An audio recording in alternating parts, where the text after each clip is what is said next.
Your impressions of the tournament? You cover ISU. Is that the team to beat in this tournament? They've won 6 of 7 coming in. Yeah, I think they might be. They've had a great look about them about the last month or so of the season. And even Saturday when they lost to Northern Iowa, I think they figured some things out, especially in that second half there. And as far as dark horse to win this thing, somebody that might be unexpected, who do you think might be able to step up and win 3 in a row? I think Missouri State could win 4 in a row, actually, Kirk. Really? Yes, I think that they have as much talent as any team in the league. They got a lot of firepower. And your pick to win it would be? Well, I guess on my blog I put Illinois State, so I guess I got to go with that. I want to make sure everybody knows I'm not a homer picking Illinois State. It's just the way I feel. Yeah, right. Paul, you cover the Shockers. Is there a team in the play-in round that could win 4 in a row, and/or who do you like with the best chance to maybe win 3 in a row that nobody's expecting?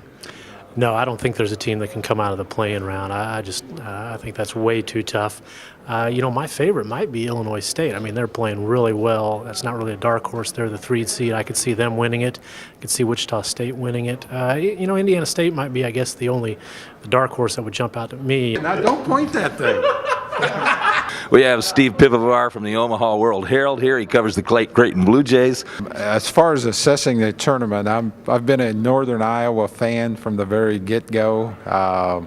I thought they were the team to beat in November, and I think they're still the team to beat in March. As far as a dark horse, I think you could probably throw about 3 or 4 teams into that category. Like who? Well, I think anybody that's seeded 2nd through 6th. If Creighton shows up and plays as well as it can play, I don't think it's out of the question that Creighton could be around on Sunday. But you're sticking with the Panthers, UNI, to win this. I could show you my UNI underwear, but I don't think you'd want to. I don't want to see that. This is Todd Gold, and he covers the Indiana State Sycamores. It's going to be difficult. Illinois State is not a good matchup for them. Illinois State's big men have been trouble for Indiana State in both matchups. Dinma Odiokosa is an outstanding player. Tony Lewis had a double-double against them last week. So if Indiana State is going to have any success, they need to deal with the Redbirds' big men. Who do you like in that pack to have the best chance of winning 3 in a row or even 4 in a row out of tonight?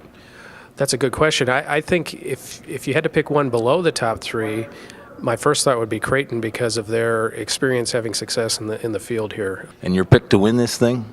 Right now, I would go with Illinois State. This is Sean Keeler from the Des Moines Register. He is as a mad dog, a blogger, tweeter, and Facebooker as I am, almost. I am almost as mad a dog as you. You're rabid, my friend.